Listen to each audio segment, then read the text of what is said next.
আবারও গ্রেপ্তার এক বাংলাদেশি। এবারে এক মহিলা বাংলাদেশিকে গ্রেপ্তার করলো মালদার ইংরেজবাজার থানার পুলিশ।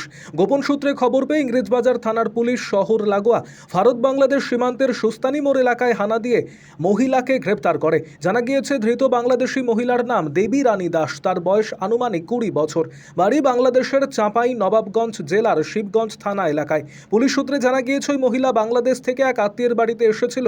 ভারত বাংলাদেশ সীমান্তের মহদীপুর দিয়ে পারাপার হতো। তার আগেই সন্দেহজনকভাবে সুস্তানি মোড় এলাকায় তাকে ঘোরাঘুরি করতে দেখে পুলিশ তাকে গ্রেপ্তার করে।